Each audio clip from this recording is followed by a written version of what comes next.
இந்த வாரம் பாக்கியலட்சுமி சீரியலில் என்ன நடக்க போகுதுன்னா, எப்படி கோபி ஈஸ்வரி வந்து வீட்டுக்கு கூட்டிகிட்டு வந்துட்டாங்க. இப்போ வந்து பாக்கியா பழி வாங்குறதுக்காக இந்த மாதிரி பண்ணியிருக்காங்க. இருந்தாலும் இது ராதிகாக்கு ஆப்போசிட்டாக தான் முடிய போகுது. ஏன் அப்படின்னா, முதல்லயே ராதிகா வந்து ப்ரெக்னெண்ட்டாக இருக்கிறது இதெல்லாம் வந்து ஈஸ்வரிக்கு வந்து சுத்தமாகவே பிடிக்காது. அதுவும் இல்லாமல் ராதிகாவோட அவங்க அம்மாவையும் பிடிக்கவே பிடிக்காது.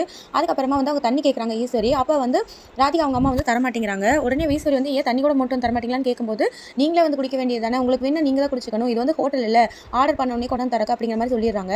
உடனே ஈஸ்வரி வந்துட்டு காஃபி வேணும், காஃபி போடணும், பால் இருக்கா அப்படின்னு கேட்குறாங்க. உடனே பாலை வந்து தெரியாமல் தள்ளி விட்டுறாங்க.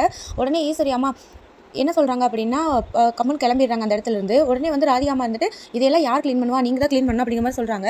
நான் எதுக்கு பண்ணுறேன், நான்லாம் பண்ண மாட்டேன், ராதிகா வந்து பண்ண சொல்லு அப்படிங்கிற மாதிரி சொல்லிட்டு போயிடுறாங்க. அதுக்கப்புறமா ஈஸ்வரி இருந்துட்டு அதுக்கப்புறம் காப்பி கேட்குறாங்க. காப்பி கேட்கும்போது ராதிகா வந்து எந்திரிச்சு போய் காப்பி போடலாம் அப்படின்னு நினைக்கிறக்கும்போது எந்திக்கலான்னு நினைக்கிறாங்க. உடனே வந்து ராதிகாவோட அவங்க அம்மா இருந்துட்டு போக வேண்டாம் அப்படிங்கிற சொல்லி தடுத்துறாங்க. உடனே ஈஸ்வரிக்கு வந்து ரொம்ப கோவம் வந்துடுது. உடனே கோபி இருந்துட்டு, இந்த மாதிரி வந்து அம்மாவுக்கு வேணுங்கிறதெல்லாம் நீ தான் செய்யணும், நீ தான் எல்லாமே பண்ணி பார்த்துக்கணும், அவங்கள வந்து நான் மகாராணியாக பார்த்துக்கிறேன்னு சொல்லியிருக்கிறேன் அப்படிங்கிற மாதிரி சொல்கிறாங்க.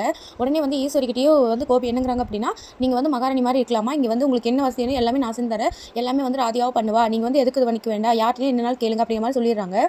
உடனே ஈஸ்வரிக்கு வந்து ரொம்பவே இதாகிடுது. அதுக்கப்புறமா ஈஸ்வரி வந்து அவங்க அம்மா கிட்ட வந்து இப்படி வந்து படுக்கிறதுக்கு வந்து ரூம் கேட்குறாங்க. அப்போ வந்து உடனே வந்து ராதிகா அவங்க அம்மா வந்துட்டு என்னங்கிறாங்க அப்படின்னா, எங்கே படுக்கலாம் அப்படின்னு பேசும்போது உடனே ஈஸ்வரி வந்து ஹால்லேயே படுக்க சொல்லலாம் அப்படிங்கிற மாதிரி நினச்சிட்டு இருக்காங்க. உடனே ஈஸ்வரி அதுக்கு முன்னாடி என்ன சொல்லிடுறாங்க அப்படின்னா, ராதிகா அவங்க அம்மா வந்து நீங்கள் வந்து ஹாலில் படுத்துக்கோங்க அப்படின்னு சொல்லிட்டு அவங்க ரூமுக்கு போயிடுறாங்க. உடனே வந்து ராதிகா அவங்க அம்மாவுக்கு வந்து ரொம்பவே கோவம் வந்துடுது. இதே போய் ராதிகா கிட்ட வந்து இது பண்ணுறாங்க. உடனே ராதிகா வந்து கோபிகிட்ட வந்து ரொம்பவே டார்ச்சர் பண்ணுறாங்க. இந்த மாதிரிலாம் எதுக்கு உங்கள் அம்மா இப்படி பண்ணிட்டு இருக்காங்க, இப்படிலாம் இருந்தால் எப்படி அப்படிங்கிற மாதிரி. உடனே வந்து கோபிக்கு என்ன பண்ணுறதுனே தெரியல. அதுக்கப்புறமா அவங்க வந்து காப்பி கேட்டப்போ எதுவுமே போட்டு தரலையில. உடனே வந்து அந்த அம்மா வந்து ஈஸ்வரி வந்து மயங்கி விழுந்துடுறாங்க. என்னடா இப்படி மயங்கி விழுந்துட்டாங்க அப்படின்ட்டு வந்து கோபி வந்து எழுப்பும்போது அவங்க அம்மா என்னங்க ஈஸ்வரி என்னங்கிறாங்க அப்படின்னா, நான் காலையிலேருந்து எதுவுமே சாப்பிடல, டீ காப்பி எதுவுமே குடிக்கல, தண்ணி கூட குடிக்கல அப்படிங்கிற மாதிரி சொல்கிறாங்க. உடனே வந்து கோபிக்கு வந்து ரொம்ப கோவம் வந்துருது. ராதிகா மேலே வந்து ரொம்ப கோபப்படுறாரு. கோவிச்சிட்டு வந்து கண்டிக்கிறாரு. இந்த மாதிரி வந்து நீ பண்ணக்கூடாது, இந்த மாதிரி அம்மாவுக்கு வேணுங்கிறது எல்லாமே நீ தான் செய்யணும் அப்படிங்கிற மாதிரி சொல்லிடுறாரு. அதுக்கப்புறமா வந்து எப்படி ராதிகா அவங்க அம்மா வந்து 2 நாளில் வந்து கிளம்பி அனுப்பிடுவா அப்படிங்கிற மாதிரி சொல்லியிருக்காங்க.